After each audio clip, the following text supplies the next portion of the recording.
Treasure hunting weekend mga katiyats. Kami ngayon ay papunta sa isang malayong lugar. Nasa 5 oras na biyahe ito. At kami ay sakay nitong aming nirentahan na sasakyan. Papunta sa ating mga katiyats na magpa-detect or magpa-confirm ng kanilang ginawang hukay kung sakaling ito pa ay positive. At shout out nga pala sa lahat ng ating mga katiyas na nanonood ngayon, at sa mga bago pa lamang sa channel, huwag kalimutan i-subscribe ito para palagi kayong updated.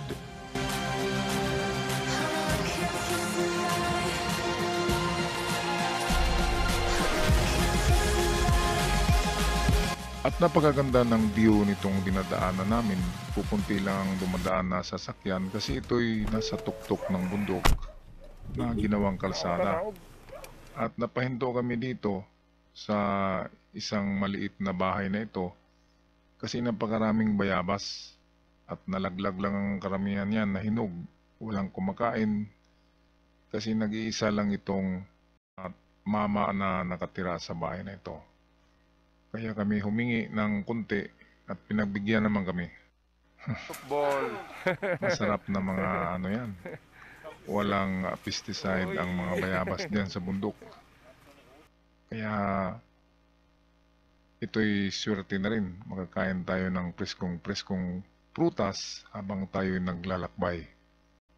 At kasama ko dito ang Pendulum Man tsaka ang Acumeter Man sa episode na ito.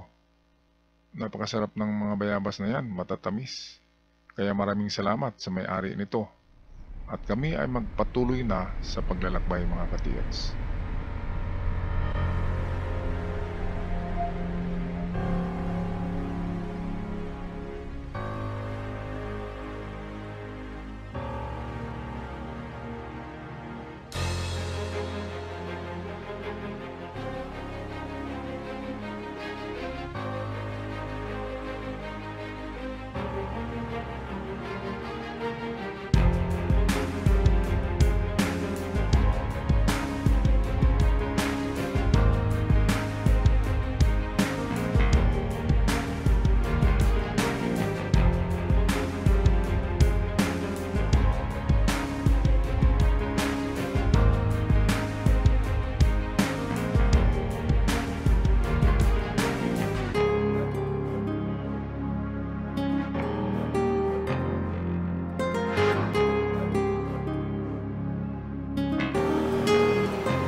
At sa wakas ay narito na kami mga katiyats.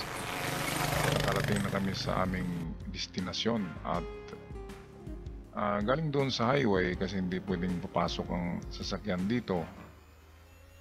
Ay lalakarin namin ito. At meron pang mga about 3 kilometro galing dito bago makarating doon sa kanilang digging site. Kaya magandang adventure ito. Ito yung mga gusto ko. Makakita ng magagandang view. Dito may mga baka rin pala.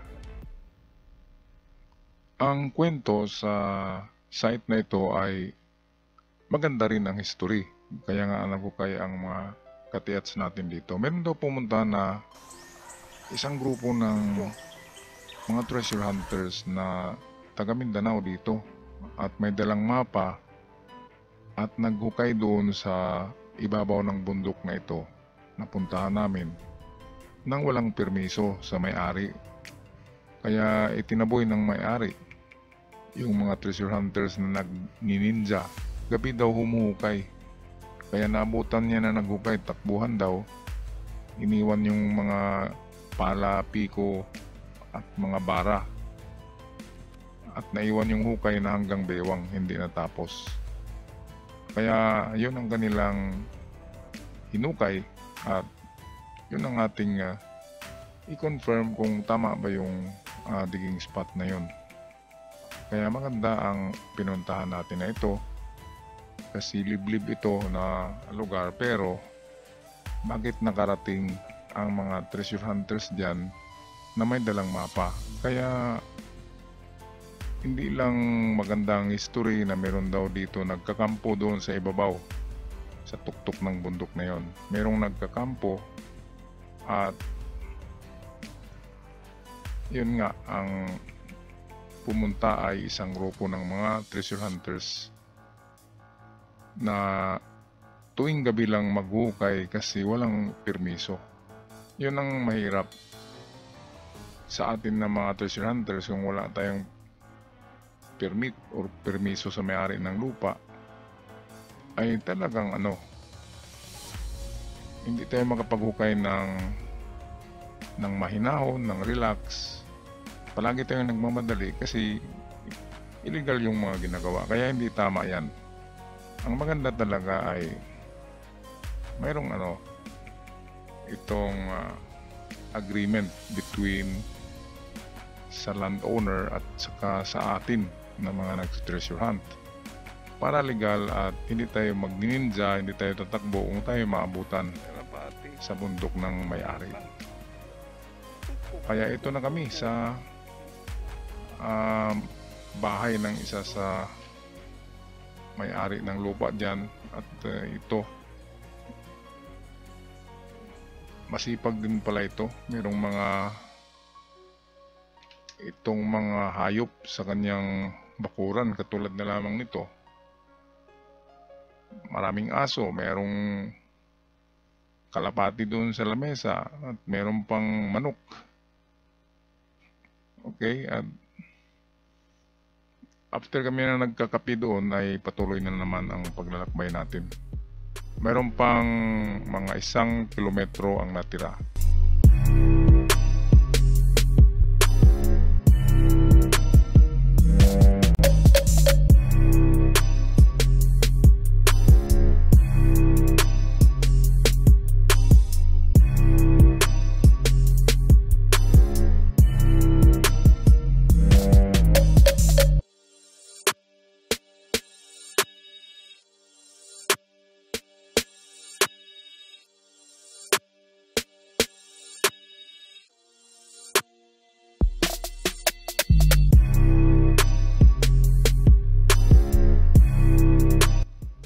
Ito ang paakyat na bahagi ng bundok at sa pagbaba dito ay yun na yung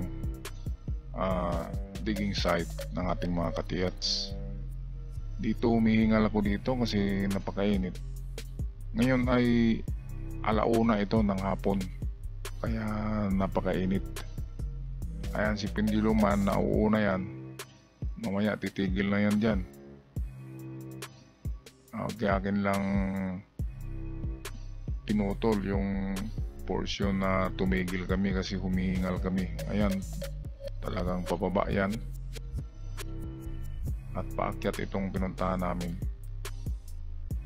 Ayan, humihingal na yan si Penduluman. Kaya sandaling pahinga lang doon ay patuloy na naman ang pagakyat at malapit na ang pababa nito. Kaya atin na magkikita ang kanilang tunnel ng ating mga katiyats kung anong itsura nun. At yun na rin ay ating i-test, remap kung kailangan. Kaya ang tabayanan mga katiyats.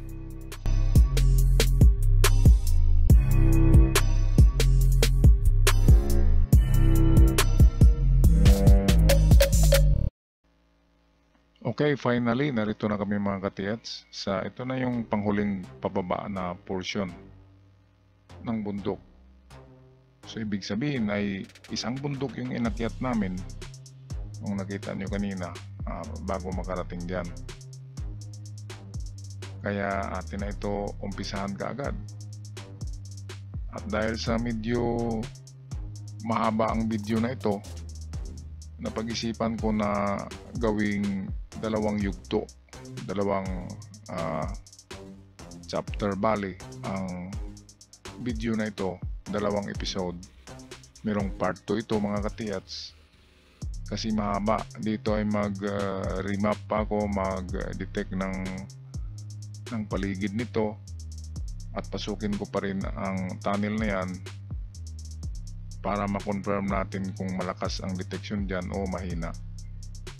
At hanapin natin diyan sa surroundings diyan ang pinakamalakas na detection. At yun ang ating gagawin sa part 2 nitong video. At ito, makikita sa surroundings, meron silang nakukuha ng mga bilog na bato.